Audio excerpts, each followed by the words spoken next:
Bonjour à tous, nous vous proposons aujourd'hui une nouvelle vidéo sur un petit peu des conseils pour apprendre à lire le braille tactilement et comment se positionner.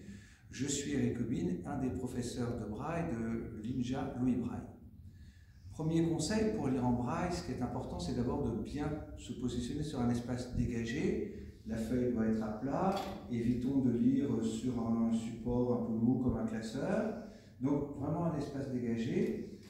Bien se positionner, les doigts, les pieds bien posés au sol, les coudes légèrement décollés du corps.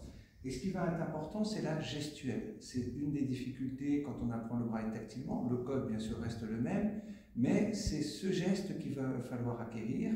Donc, c'est ce geste de déplacement des index. Je rappelle que les lettres vont s'inscrire dans la pulpe de mes index et que je vais devoir avoir un geste le plus linéaire possible. Évitons ces mouvements d'ascenseur des doigts là, qui montent et qui descendent parce qu'on risque de se tromper dans les lignes.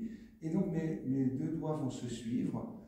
Les deux mains vont travailler de concert, c'est-à-dire que quand je vais terminer la ligne, les deux mains vont faire un petit parcours commun. Puis, au moment où je l'aurai décidé, ma main droite va terminer la ligne et ma main gauche va commencer la ligne d'après. C'est ça qui va faire la vitesse de lecture. C'est cette capacité qu'aura acquise le lecteur à lire avec deux mains. Il est important que dans toutes les méthodes d'apprentissage, il y ait un temps consacré à ce travail autour de la gestuelle qui est vraiment fondamental dans l'apprentissage du braille.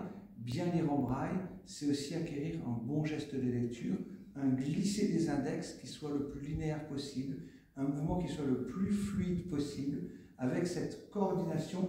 Peu importe que la main gauche, moi à titre personnel, je fais 80% avec la main gauche et 20% avec la main droite. Ça peut être l'inverse. Un lecteur peut être plus confortable avec sa main droite et faire 80% avec la main droite et 20% avec la main gauche.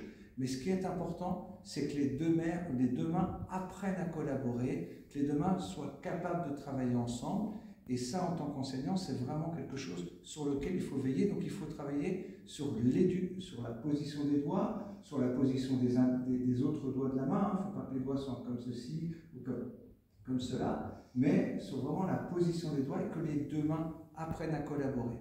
Écoutez, j'espère que ces quelques conseils vous seront utiles et n'hésitez pas à nous contacter si vous avez besoin de davantage de précision.